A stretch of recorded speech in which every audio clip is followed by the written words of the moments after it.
and is building on its experience in manufacturing AIDS drugs for the last 10 years through the quality chemicals industry, adding that the industry has grown to produce other drugs including anti-malaria, antibiotics and anti-tuberculosis drugs, among others. Now, the president was addressing a team of 9 African Union members on a verification mission of countries bidding to host the African Medicine Agency headquarters at a meeting held at State House in Entebbe. The African Union assessment team was led by Professor Agwe John Douglas Ambali from the AU Development Agency. The AMA Treaty was adopted by the heads of state and government during the 32nd ordinary session of the Assembly on the 11th of February 2019 in Addis Ababa, Ethiopia. The president said Uganda has invested heavily in the medical industry with several more infrastructure coming up given its history with HIV and AIDS, Ebola, Marburg and now coronavirus. The work of the ambassadors and Ugandan diplomats is influenced, should be part and parcel of the 4 principles. Because if the 4 principles are implemented,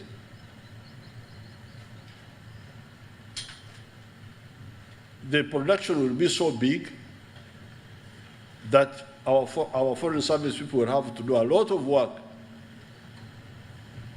to get market for those products. Of course, there are some other issues with the market, the quality, the standard, the what, those are, you need to know all that.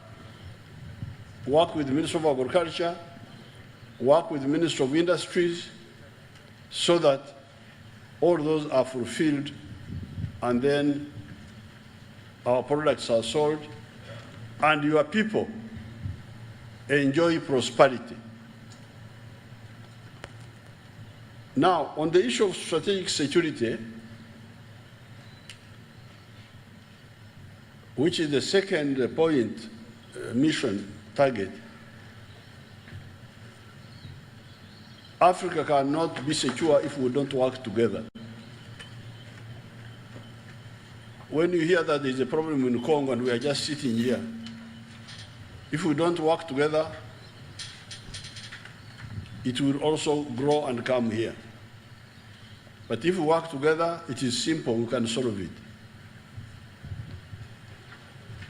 In the 1960s, when we were fighting the colonialists in Mozambique and in South Africa, our elders worked together. Mwalimu Nyerere, Kaunda, they led us, and we defeated the Portuguese in Mozambique, in Angola, Ian Smith in Rhodesia, South Africa. We defeated them by working together. The problem of Idi Amin here, we worked with Tanzania and with Zambia, with the other countries, and we defeated Idi Amin. So therefore, for prosperity, we need unity in Uganda, we need unity in Africa. To proactively engage in order to advance our vital interests. Your Excellency, this is a matter that requires your consideration. The Ministry of Foreign Affairs is contributing in a tangible way to the economic development of our country, and it is my humble view that it deserves reclassification. In my view, the Ministry of Foreign Affairs is a productive ministry and not a consumptive ministry as it is classified as of now.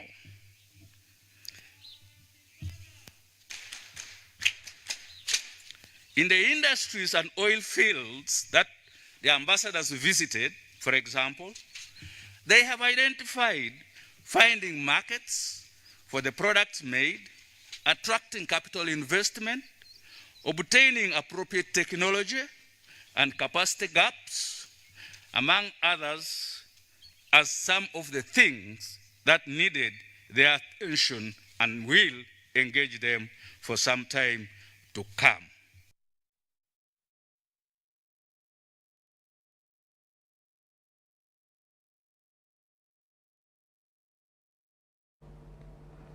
Now, the First Lady and Minister of Education and Sports, Janet Museveni, has met with a high-profile delegation from the International Swimming Federation, who presented to her their desire to develop the swimming and aquatic sport in Uganda.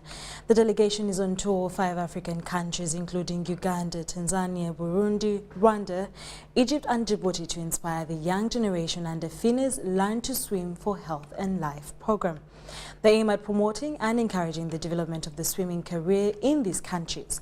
The 7-man team, led by the President of the International Swimming Federation, Captain Hussein Al-Musalam, met the First Lady at State House Nakasero on Thursday. Details follow. The delegation is on tour of 5 African countries, including Uganda, Tanzania, Burundi, Rwanda, Egypt and Djibouti, to inspire the young generation under FINA's Learn to Swim for Health and Life program. They aim at promoting and encouraging the development of the swimming career in these countries. The 7-man team, led by the President of the International Swimming Federation, Captain Hussein Al-Musalam, met the First Lady at State House Nakasero. Mrs. Janet Museveni welcomed the team to Uganda, saying that she is glad to receive people who are interested in supporting the development of sports in the country. We welcome partners who want to work with us on this journey. Mrs. Museveni said she's highly impressed by the young girl named Husna Kukundakwe, who swims like a fish despite having a physical impairment of her hands, and has managed to scoop medals at Para Swimming World Series. She pledged that the government of Uganda will hold hands with the International Swimming Federation to develop the swimming sport in the country. I don't know how well we've been doing at swimming, but we want to include it in our sports and focus on it and let our young people strive to do well. FINA President Captain Hussein Al-Musalam explained that the federation that was formed in 1908 in London City is one of the oldest international bodies that operates globally. He said that according to the United Nations, more than 350,000 children drown and lose their lives around the water, especially in Africa, because they love water, but they do not have the opportunity to learn how to swim. And swimming, my duty and responsibility with my delegation to come to Uganda is to focus and work with you and need your help and support how to make every child in Uganda have access to learn how to swim. He said that he's therefore happy to be in Uganda to discuss how to work with government to develop the swimming and aquatic sport and to see how every child in the country can access and learn how to swim, because swimming is a sport, a health and safety measure. Captain Hussein Al-Musalam said that their federation is ready to provide the best technical coaches to come to Uganda to support the local coaches. He also said that they are ready to contribute to establishing the national swimming pool. Sam Ramasamy, FINA Vice President and President of Ghana, said they want to develop African swimming Olympians. And I am happy to report that we are making tremendous progress, and in fact we have matched what Ranowi has done and also what Ferry has done, because in the past, in 2012, an African won the gold medal in the what we call open water, the 10-kilometer race. He said that African swimmers are doing extremely well. Dr. Donald Rukare explained that the International Swimming Federation operates, manages and oversees aquatic sports with 6 disciplines of swimming, water polo, artistic swimming, open water swimming and high diving. He said that Uganda Olympic Federation and the Uganda Swimming Federation work closely with FINA, and this has led to a number of young people accessing scholarships by the international body. Other officials who addressed the meeting were Moses Mwase, President of the Uganda Swimming Federation, and Dr. Patrick Ogwell. This report was compiled by Prosi Basangwa. In more stories, government has explained the rising prices of commodities in the country, citing it as both a national and international encounter. Prime Minister Robina Nabanja blames it on international shortage and competition from importation of raw materials. Now, she was speaking during Juma prayers at Chibuli Mosque, where she also delivered a vehicle donated to the Supreme Mufti Sheikh Mohammed Galawzi.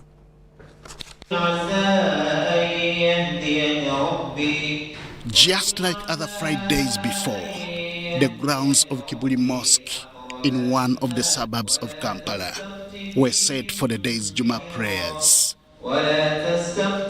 Expected to join was the Prime Minister of the Republic of Uganda, Robina Nabanja, who was given a well-deserving welcome upon arrival.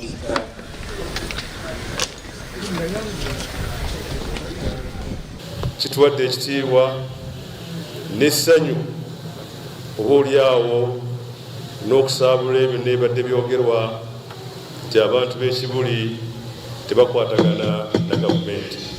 Assalamu alaikum. She was here not only for prayers, but also to deliver a fulfillment of an executive pledge to the Supreme Mufti of Uganda, Sheikh Mohammed Galawzi. Bwe twali emukono ne bagamba entambula ya Supreme Mufti. Nange bwe nava eri kugandi munnaye President yantuma buli kaseera mulaba emmotoka nezitwalira babishopu ninkola bwenti. Kakati kangende mugambe ekisumuluzo nze nakyo. Motoka mpya kapata teriko na naga tenatambulako yadde kilomita 3. Kigambo kya Allah kitambuze ezekiwulire nga tolina nti kikira kikiti ate kakati kyabadde kirya motoka ate yafudde eno mpya. Nabanja, who is also the leader of government business in Parliament, seized the moment to explain the rising prices of commodities. Naye tukimanyi nti engeri gye twakava mu COVID ensi yonna yaggulawo olumu emiwendo ne gipaaluuka ensi yonna. Obuto sabuni. She attributed it to international shortage and competition for raw materials. Sabuni, raw materials tuzijja Indonesia, ne tuzijja China, companies zizijja Malaysia. Kakati ate companies zaffe wano bwe ziba zigula tezigula mu bungi nnyo nga companies z'amawanga amalala. Companies zonna zaali zaggalawo olwa COVID. Kati ffenna ne tuggulawo olumu. Kati bali mu layini. Tukimanyi nti mu biseera myezi ng'ebyo bisatu n'abaffe bajja kufuna raw materials ebintu ku katale bibeere bingi tusobole okudda mu nteeko. Upon successful handover of the Pajero motorsport vehicle to the Supreme Mufti, Nabanja paid a courtesy call to Prince Kasim Nakibinge.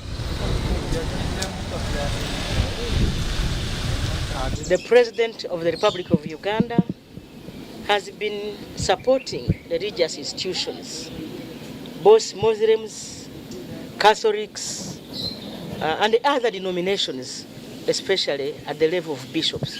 So the Super Supreme Mufti of Chibuli qualifies, and therefore I brought him transport so he can do his work. It is a visit that was described as timely.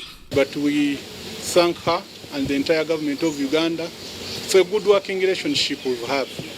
We would like to ask the Right Honourable Prime Minister to use her influence and authority to cause the release of all those Ugandans who are incarcerated, all those who have no evidence against them should be released, and all those who have evidence against them should be produced in courts of law. At the end of the day, the Prime Minister's engagement with the Muslim community of Kibuli was evidently fruitful.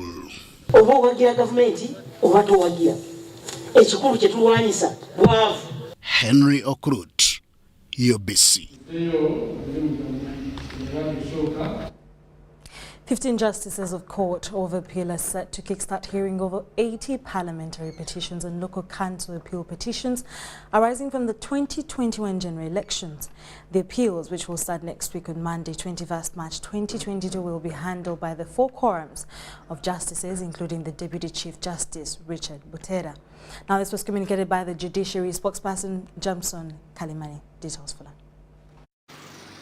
Over 80 parliamentary and local council petitions will be heard come the 21st of March 2022 in the sessions which will take place at Court of Appeal in Kampala. An appeal can be disposed of within any time. It can be 2 days, but the law says it should be within 30 days. And depending on different circumstances, it can extend. So the court has secured different courtrooms, because, like I said, we have those 4 quorums, and they may require to sit at the same time. So different courtrooms have been secured to ensure that each quorum can sit at its convenience in order to beat the timelines. The appeals, which will start next week on Monday, will be handled by 4 quorums of justices, including the Deputy Chief Justice Richard Butera, Honorable Justice Elizabeth Musoke, Honorable Justice Teburion Barishaki, Honorable Justice Helen Obura, Honorable Justice Catherine Bamgemeire, Honorable Justice Musota Stephen, then Honorable Justice Madrama Christopher, Honorable Justice Chibedi Muzamir, Honorable Justice Irene Muriagonya, Honorable Justice Monica Mugenyi. So all of them are going to handle the election petition appeal. The Court of Appeal Registrar Susan Kenyange says there is need to dispense justice in time, and for this reason other cases in Court of Appeal will be put on hold for 30 days. Used over 400 million to run the session, which includes allowances and everything necessary, stationary process serving that is needed for the session.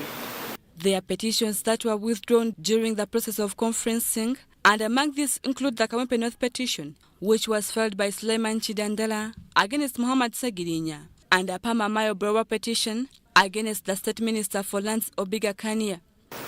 We still are required to observe these SOPs.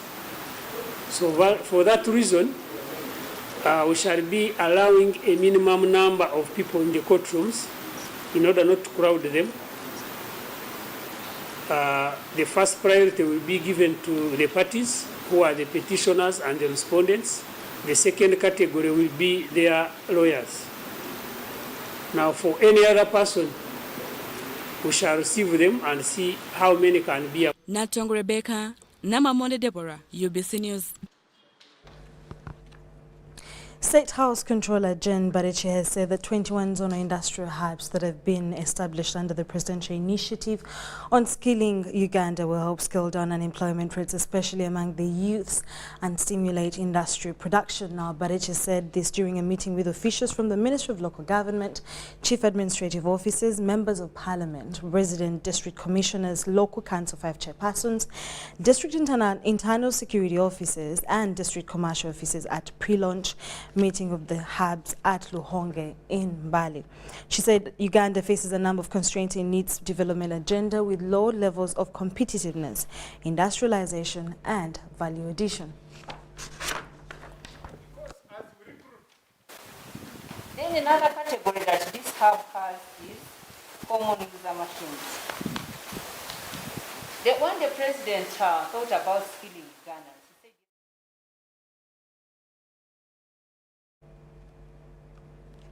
We're sorry about that, but moving on from that, the Minister for ICT, Dr. Chris Bariomonsi, has clarified on the increasing cost of commodities in the country, that it's a world phenomenon occasioned by the effects of COVID-19 and the current war of Ukraine. Now, he says COVID-19 and war in Ukraine has disrupted the smooth supply of raw materials and other essential factors in production. Agbuta reports.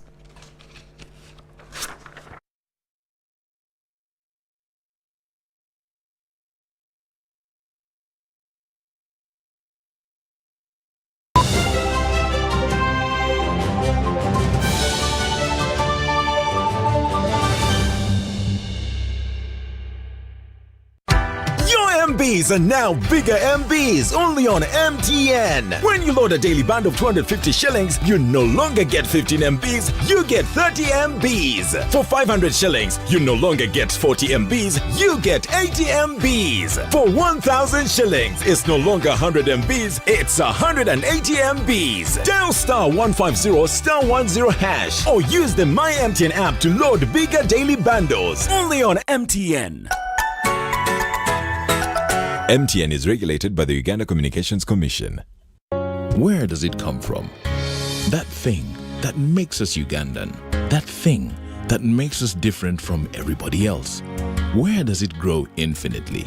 Some say it's in our history, in our culture, and in our hearts, in our warm smiles and vast miles of coffee, dairy farmland, and amazing maize fields. It's in our inherent pursuit to always be better, to never stop growing and glowing.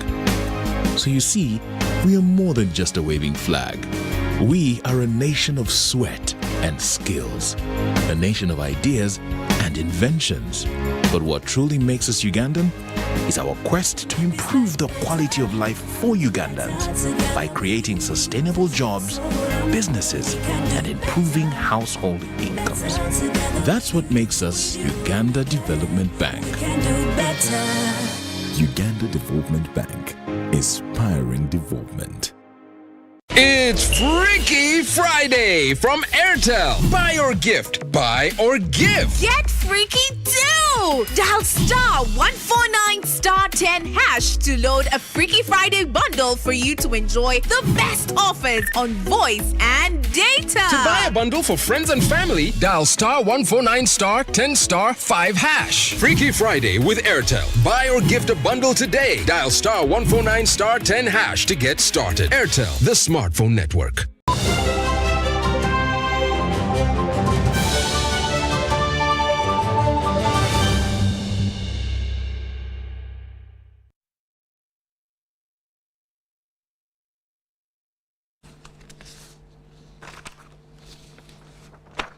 You're still watching UBC News 9. Now, the Minister for ICT, Dr. Chris Baryomonsi, has clarified on the increasing costs of commodities in the country that it's a world phenomenon occasioned by the effects of COVID-19 and the war in Ukraine. Government has defended itself against increasing costs of commodities in the country, saying it is a factor beyond Uganda. Addressing the media at Uganda Media Center in Kampala, the Minister for ICT, Dr. Chris Baryomonsi, says the high prices are a global phenomenon caused by the aftermath of COVID-19. So in other words, the containment measures that we applied to handle COVID-19 caused those disruptions in supply global. It's a global phenomenon. And I see some of you arguing, saying the government of Uganda maybe has made mistakes, that's why prices are increasing. I challenge you to read so that you establish price indices for other countries. When we say prices of these commodities have increased in Uganda, how is it in Kenya? How is it in Rwanda? How is it in Tanzania?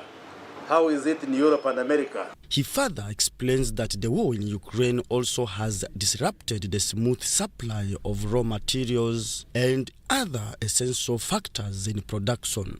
There has been a disruption in the supply of oil. You know, of course, Russia is one of the biggest producers of oil and gas and petroleum products, but also the supply of cereals such as wheat, corn, and sunflower oil, as well as essential metals like aluminum and nickel. You know, for instance, that Ukraine is one of the biggest producers of the essential cereals. And now with the war which is going on there, now the supply is disrupted. And when you talk of cooking oil and other items, some of these raw materials come from those ends. So those global factors are what largely explain what you see as increasing prices. He, however, appealed to the public to be cautious of the spending as government works way forward. Saying it's because of taxes, but I want to challenge you. The financial year is almost coming to an end. Have you had Parliament sitting to increase taxes on any of the items? No. The taxes have been largely stable.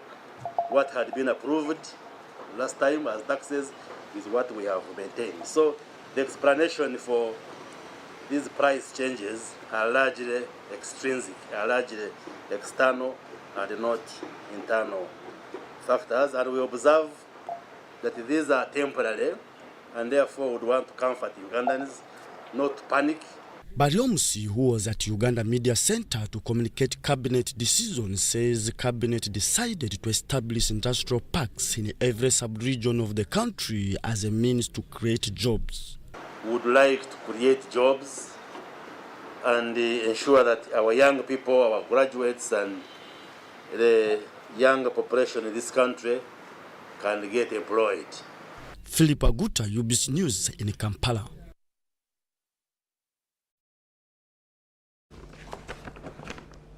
A number of pupils in Lyantonde district have allegedly dropped out of government-aided schools this year due to extra charges being imposed on them by their schools. It is alleged that parents are asked to pay 70,000 Ugandan shillings for school fees and 30,000 for exams.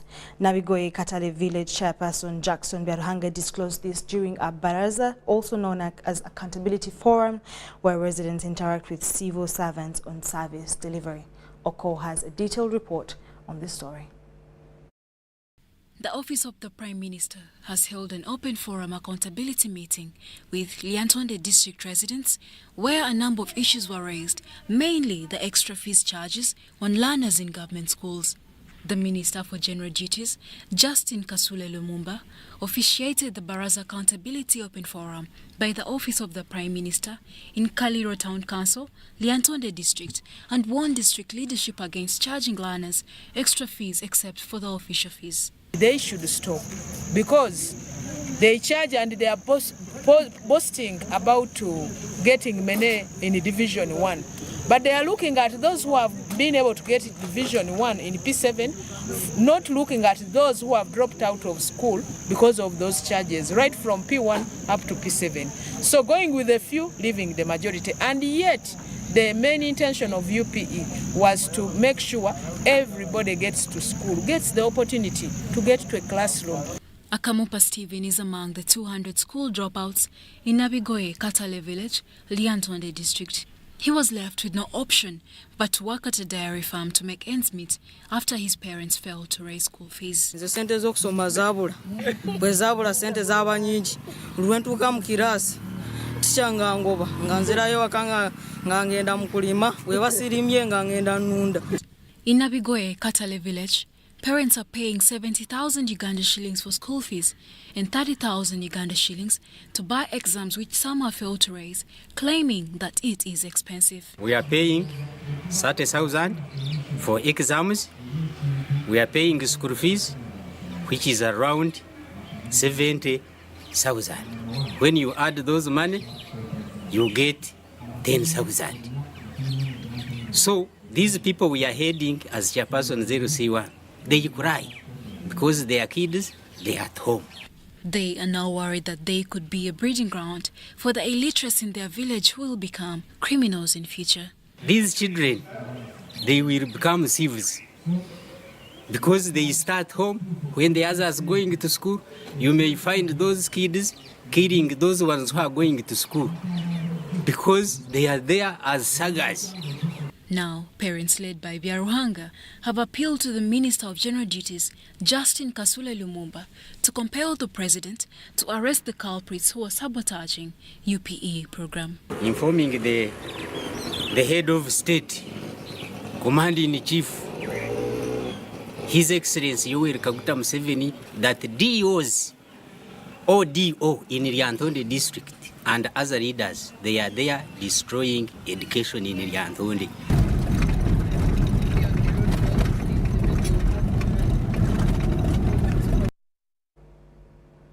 Thank you so much, Oko, for those highlights.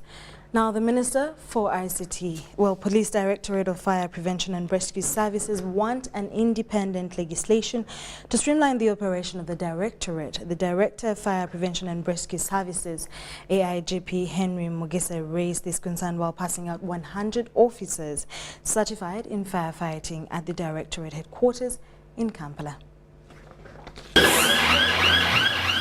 At least 100 trained officers in fire prevention and rescue services have been passed out, raising the number of the Directorate capacity to 700, manning 46 firefighting units across the country. It's a job and a task for the courageous ones. So we believe that these 100 personnel who are now really firefighters, who can effect rescue, are strong and ready for the task. The Director of Fire Prevention and Rescue Services, AIGP Henry Mugisa, highlighted the burden being faced by the Directorate, especially accommodation and other human resource-related concerns. We are increasing in number, but our numbers are more than the available accommodation facilities. We know that it's a general problem. The Directorate want an independent legislation to streamline their work. It would have had legislation backing it up in many aspects, which would make it more meaningful, probably attract resources, do the training, and many other aspects. The function was officiated by the Director, Welfare, Production and Sports, AIGP Andrew Solowen, who called upon urban councils to invest in firefighting equipment as mandated by the law. The municipalities, the town councils, are supposed to have firefighting equipment. Am I right? Every urban council must have a firefighting equipment, but they are not doing that. The trainees exhibited tactics learned and are appealing to the police management to establish an independent fire prevention and rescue service training center. It's again our humble prayer that whenever there are rewards by the Inspector General of Police to motivate resource persons of established police training schools, specialized directorates should as well be beneficiaries. Mobility is among the major hurdles hindering firefighting in case of any accident, which is attributed to poor planning of urban centers. Abdul Nasir Lubram, UBC News. The Nawagiriko of Buganda, Sylvia Najinda, has advised people to respect and protect the environment to stop and avoid climate changes. Now, Nawagiriko was attending Buganda's Women's Day celebrations held at Bulange Mengo under theme Women and Environment. Andrew reports. On 18th March every year, Buganda government celebrates Women's Day with women exhibiting different products. The Nawagirika of Buganda was the chief guest at the event and warned those destroying nature a situation that might lead to global warming. Mu butonde bw'ensi mwe tujja emmere, eddagala, omukka gwe tussa n'ebirala bingi nnyo. N'olwekyo twongere okukuuma emiti egyo egikyaliwo ate nga bwe tusimba n'emirala mingi. The Queen also appealed to women to lead the way in defending and protecting the environment. Twongere okufumiitiza tugambe kiki enkozeewo. Bw'obanga tolina ky'okozeewo kaakano, kye kiseera okutandika okukuuma obutonde bw'ensi ng'ate gwe wennyini weenyigiramu ng'ate otandikira mu makaago. State Minister for ICT Joyce Nabosa Sebugwawo says she has to donate a tree for every event she attends for environmental conservation. Singa tukola bwe tutyo ffenna nti buli muntu aba afudde mu kifo ky'okugula ebimuli ebijja okuwotoka mu nnaku bbiri bife tutwala miti ne tumusimbira emiti egyo ng'okumujjukira egy'ebibala kyandibadde kituyamba okufuna ebibala tufuna ebintu abaana bye bayinza okulya okukula obulungi ate twongera okuprotectinga obutonde bw'ensi. The first Deputy Katikkiro of Buganda, Professor Twaha Kawase, criticized people who destroy forests in the process of constructing houses and factories. Wakati wa amasomero ago gombi wabangawo ekibira nga tukyo kiyitamu nga mulimu omugga mutunona amazzi batufumbira obuugi maama nkuloopera nti wenjogerera kati mulimu ebikata bya lumonde ewabanga omugga n'ekibira. The Minister of Health in Buganda Kingdom, Dr. Prosperous Nankindu Kavuma, appreciated women for their effort aimed at kicking poverty out of their families. Some of the women that exhibited advised their colleagues to hustle.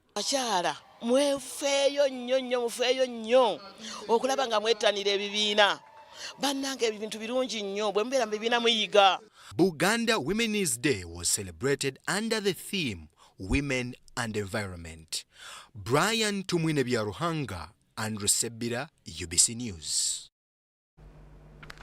Well, Women and Environment right there at Bulange Mengo. Prosecution has completed the inquiries in the matter where the chairperson Uganda Land Commission, Beatrice Bianca Nyakaisike and a security guard are facing charges of abuse of office and obstructing of such. The accused had appeared at Anti-Corruption Court Kololo for further hearing of the case. Mnama Monde reports. In January this year, the Uganda Land Commission chairperson, Beatrice Bianca Nyakaisike, with his security bodyguards, were charged with counts related to abuse of office and obstruction of such at Anti-Corruption Court in Kororo. However, upon charging them, they were later released on bail. It's now 1 month. Prosecution is now complete with the inquiries in this matter. The presiding magistrate, Joanne Achio, indicated 4th April 2022 to start the hearing of the matter. On this, she extended the accused's bail. The accused bodyguards include Police Constable Angwara Richard, Titus Wamono, and Edward Tuliatunga. Prosecution alleges that on 4th January 2021 at Uganda Land Commission in Kampala district, without lawful justification or excuse, the accused willfully obstructed and hindered Mr. Tumukurate Michael, Zakaria Tebelindwa, and Superintendent of Police Norini Akero, all from the Inspectorate of Government from carrying out a search in the office of the chairperson Uganda Land Commission, Beatrice Bianca Nyakaisike. Meanwhile, High Court Civil Division in Kampala has set 1st April 2022 to deliver its ruling in the case state lawyer Asani Malema Birizi filed in court challenging Justice Musa Sekana's orders to have him arrested for contempt of court orders.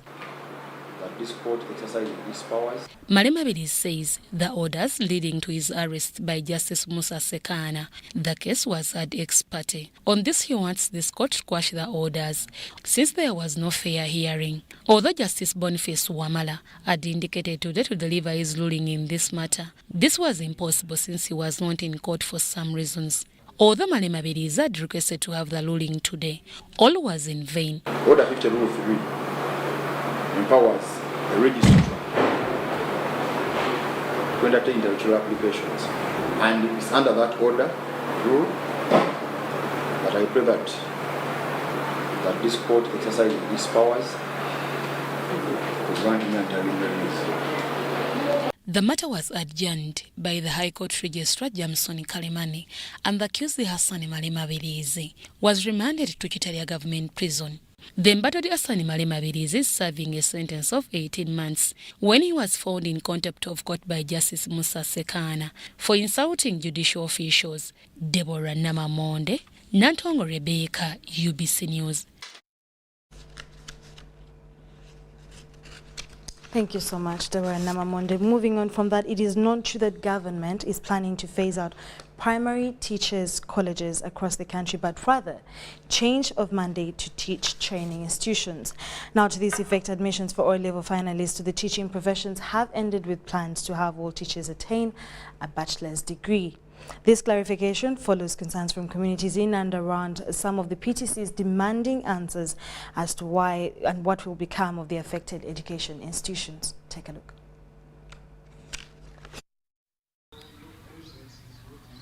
The concerns have been evidently transparent. We are being told the college is phased out, leading to anxiety. The government should not close Kabangas. And culminating into politicization of a matter they say is uncertain.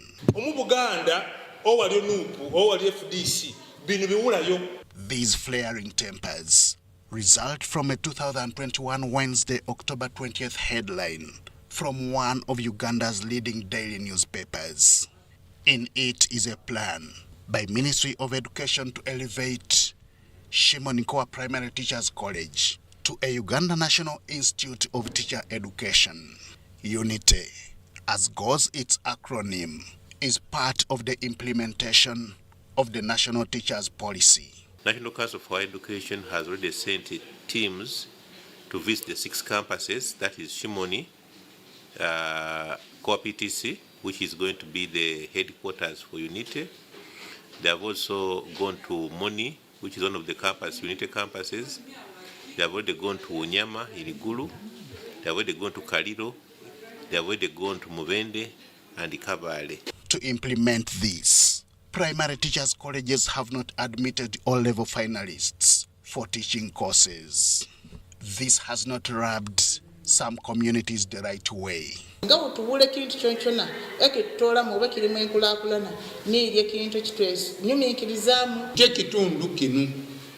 Ekibali kubonereza nga bakitola ko college mazimo mbuke division niso twasingiro ku Museveni akalulu o president aikiri okusaba kwaisu tiyaita wisomero yekabwanga spitis. At a time like this compound would be busy and classes filled with students, but then not. Even second-year students who were allowed back are in the field for school practice. This clearly shows that the new teacher policy is under implementation. Within a college that has surpassed other colleges by way of housing and hosting university students at diploma and degree level, it is a total insult. It was and still remains one of the institutions of government that add value to society. When we were growing up, it was a center of excellency. Everything good was attributed to Kabwangas. But just in case the new move is not reversed, what other alternative do these leaders have in mind? It should be elevated into a national technical institute. It would be nice for the government to come and consult with the community and hold a dialogue with the community and harmonize and come up with an amicable way forward. So we are not fighting the government policy, but we are shocked with the policy because it is new and it merely came in without us knowing. All these are concerns that communities housing teachers' colleges across the country have expressed. They already have a number of letters here making suggestions. In Kabukunge, they want to suggest they want to have a technical school offering technical education for girls. Bwera, they want to have instructors there. So we are restructuring these colleges. What about the staffs that have been employed in these affected institutions? What will become of them in this new arrangement? We shall go for what we call a validation exercise. That validation exercise will now say, Mr. Okrut, you are specialized in camera recording, and then we shall now take you to the section of camera. The move has not spared the early childhood development training. Jordan. Under this category, these two will be required to attain bachelor's degrees. We are restructuring our institution to ensure that we already remain with 23 core PTCs. The other ones are not being phased out, but they are being restructured to offer equally other government programs. The extent to which other educationists share this point of view is what we sought to establish. There are many teachers in grade 3 who could teach better than those who are bachelor holders. I have a grade 3, I have a diploma, I have a degree. But my best experience in teaching is in grade 3. However, the most important thing is once they are degree holders, are you going to pay them as per their bachelors? The questions are still many, the answers are still scanty, and the anxiety still continues, despite allaying of fears. Henry Okrut, UBC.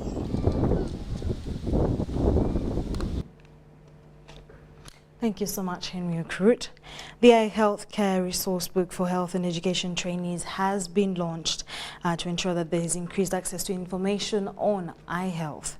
The resource book will avert some of eye health related diseases, especially in communities. The resource book has been launched at Shimon Teachers College in Kira, a Kampala suburb.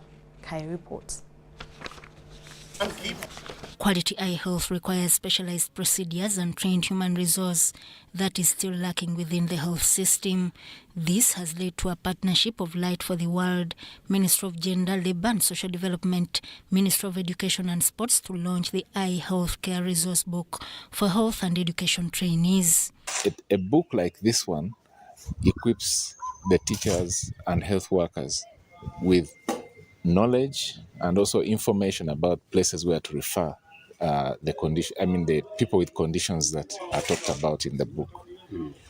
When we talk about integration of people with disabilities, what we refer to is that the people with disabilities are able to function like any other person, except for some of the issues that prevent them from doing as much as the other people because of one problem or the other. This can be blindness, this can be a hearing defect, this can be a mobility issue.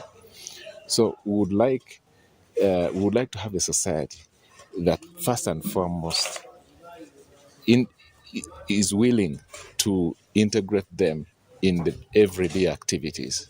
Not saying that this person does not see well, so they should be somewhere in the backyard.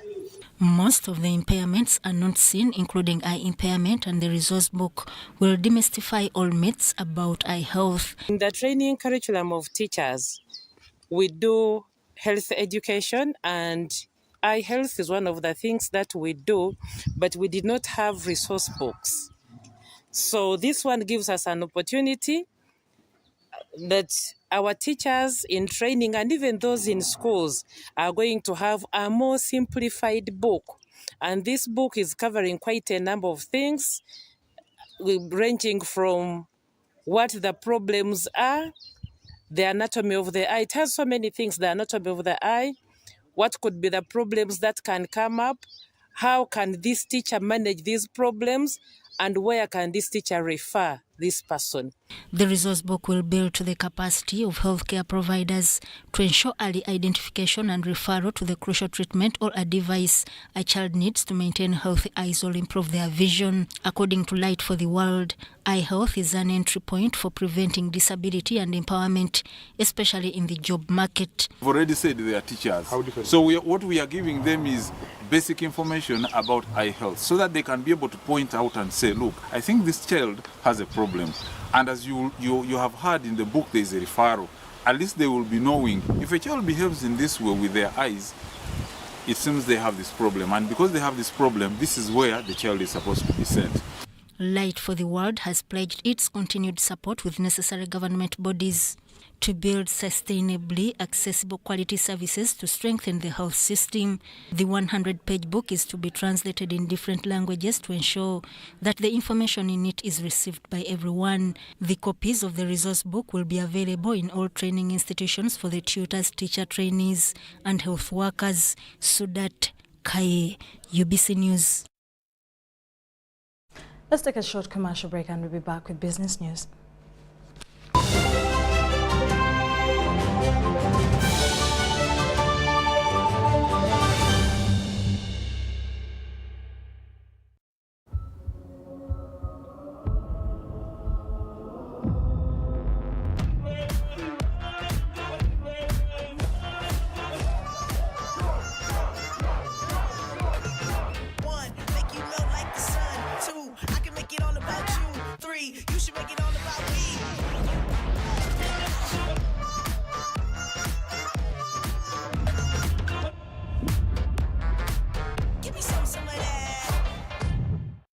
COVID-19 is still here with us. As Owechitiwa Peter Maiga, the Prime Minister of Buganda, states, let us all take the necessary precautions. Self-medication is always very dangerous. We should leave medical matters to the medical personnel.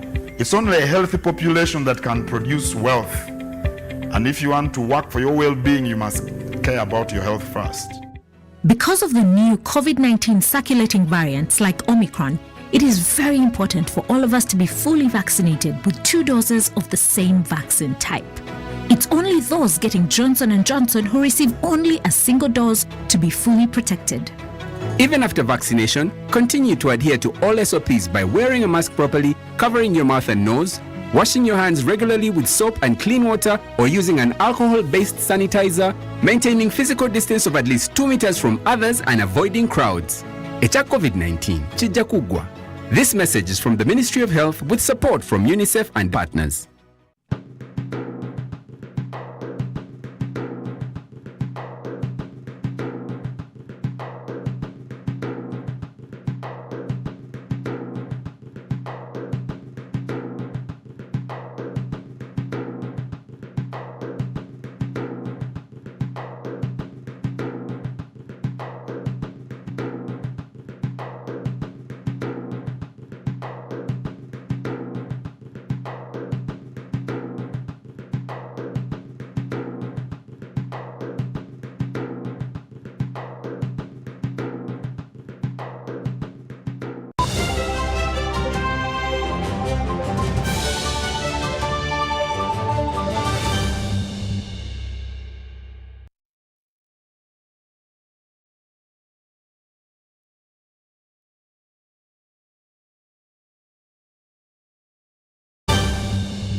Welcome back from that short commercial break. Ever since Kampala Capital City Authority stepped up to evict roadside traders off the streets in Kampala, downtown Kampala has been decongested with pedestrians moving freely. However, the stubborn traders who maintain their grip on the road are forcefully arrested by the joint enforcers, officers from UPDF, police and other sister security agencies. Saddam and Kalisia report. Kampala Capital City Authority has managed to keep the ever-congested downtown Kampala off-street vendors with the continued presence of the enforcement officers stationed on the non-motorized transport corridors. By the time we reached here, the enforcement officers were fully deployed, and those who had deployed their merchandise on streets were forcefully arrested and bungled into KCC enforcement vans.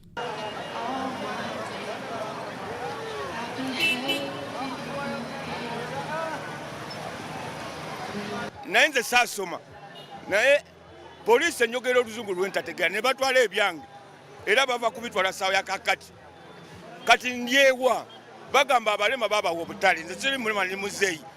I wouldn't know why some people are still there, but our team is our daily mandate to push for trade order in the city, and all this is done to achieve a smart city.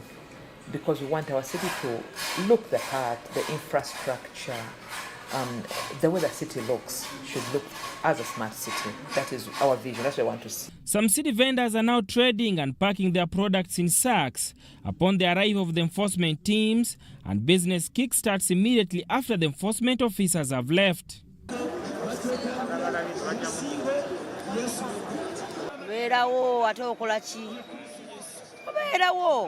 Akuyamba nakuwa yettano ng'akuwa takuyambye ng'obeerawo mpola ng'onywa amazigo. Pedestrians and road users, however, appreciate the city efforts which has reduced congestion in the city. He's come to town to do a few shopping downtown, but I'm seeing a big change. Like we used to move, there was no space. It was easy for people to pick something from your bag. Nowadays it's different. Sichibi kale ndadala nga abantu abatambula nafu abatunda kale kyo sichibi kuba congestion ntono. Saddam Mubale, UBC News, Kampala. Now, compared to last week's performance, this week ended with the shillings further declining against the USD to trade at 3,573.91 and 3,583.91, buying and selling respectively in the market preview. Let's look at how the shillings fared against the currency. On the stock market, the bourse registered a decrease in the price movement to see several counters like DFCU, Umeme, NIC, Bobu, NVL and CQCIL reduce prices to trigger activity.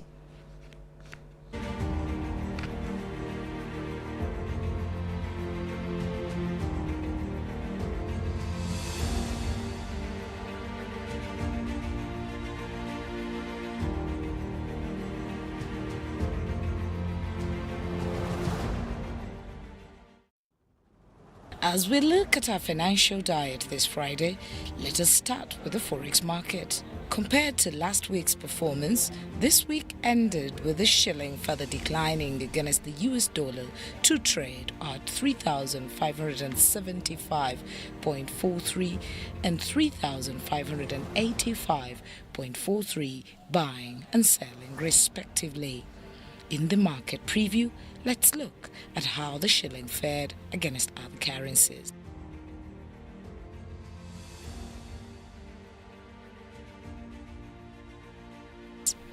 On the stock market, the bourse registered a decrease in price movements to see several counters like DFCU, Umeme, National Insurance Corporation, Bobu, New Vision Limited and Cipla reduced their prices to trigger activity. There was a price increase on Uganda clays in particular, representing a positive 2.39% to trade from 9 shillings to 22 shillings per share. Umeme had 94,500 shares exchanging hands to trade at 175 shillings per share. Total turnover of this Friday registered 95,100 shares, having Umeme dominate activity with 94,500 shares and MTN 600 shares exchanging hands. The local share index is usually triggered by price movements to see an increase in performance. The day has witnessed low performance in terms of activity, and hope is that better performance is ahead of us. For UBC News, I'm Patricia.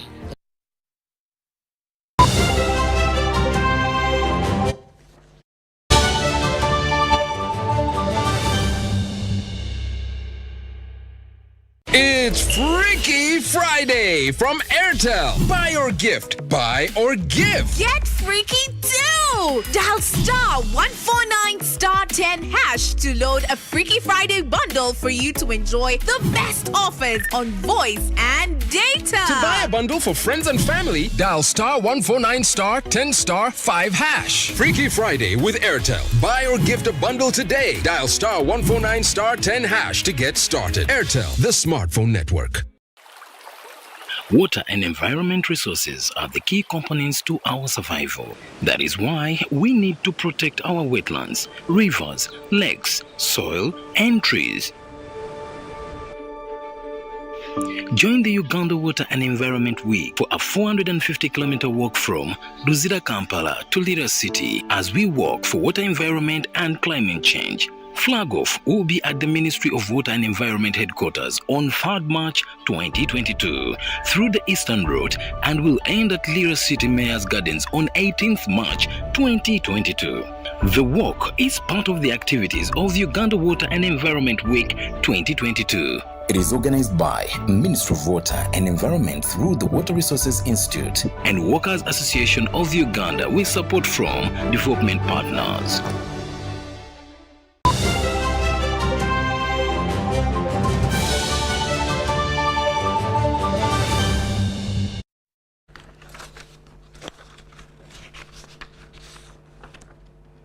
In our sports stories, Uganda is to benefit a 25-meter swimming pool in collaboration with International Swimming Federation. This has been confirmed by the International Swimming Federation President Captain Hussein Al-Musallam, who has concluded a 2-day visit. Take a look. International Swimming Federation President Captain Hussein Al-Musallam has completed 2 days here, during which he visited the First Lady and Minister of Education and Sports, Janet Museveni, and also made a stop at National Council of Sports.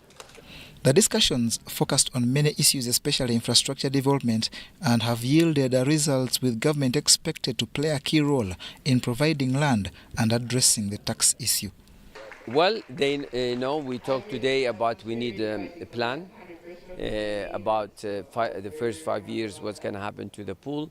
The government must commit to give the land, the access to the federation and the coaches to train. The commitment from the federation that the other logistic and things, it will be coming up to the FINA requirement. And the most important things, because the pool, we don't build the pool here. There is a manufacture outside and we ship it, we bring it. And this is also one of the government agency, the custom, they have to see this as a support for their future children, that not to tax the pool when they enter to Uganda. This is the requirement, it's a basic requirement. National Council of Sports General Secretary Dr. Bernard Patrick Ogwell is elated by the latest development that he says the country will take with open arms. The offer today, which is very historical, you have heard FINA's offer to build a 25-meter pool for Uganda. And that offer makes us very excited as a country, because this country needs much more sports infrastructure. In the circumstance, we think what we have is not adequate, and therefore, this visit is the beginning of the good things we shall do together to grow the aquatic sports in Uganda. The FINA president insists on FINA's Swim for All, a Swim for Life project, and is the reason his team met and inspired Uganda's swimmers at the Aga Khan pool in Kololo. I think most important thing about swimming, like I said, is having fun, but also improving yourself. So you make a plan to be better and you work hard for it. I think you gain a lot of life lessons from it, to make goals, to improve and to work hard with your friends together. The local swimmers vowed to embrace this opportunity to make them better. Now we can address certain issues like a 50-meter pool, the need for it, the need for training for the coaches, for the athletes, like better opportunities in like scholarships for the FINA development camps. This visit to Uganda has been enabled by government, the Olympic Committee and the Swimming Federation that are optimistic fruits will bear. Once we have the coaches in place, we have the best, the swimmers are improving and increasing. We have the technical coaches being supported through FINA and CANA, and hopefully having a facility. All those ingredients make the future of Uganda swimming only brighter. We've had lots of discussions on a number of issues. And of course, one of the things that came up is how they can support us on having a facility. We have been at this for a number of years.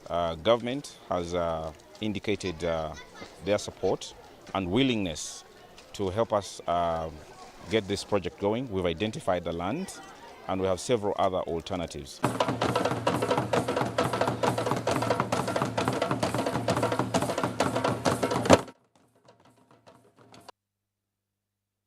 Move the sports to schools, with their latest stop being St. Mark's College Namagoma, where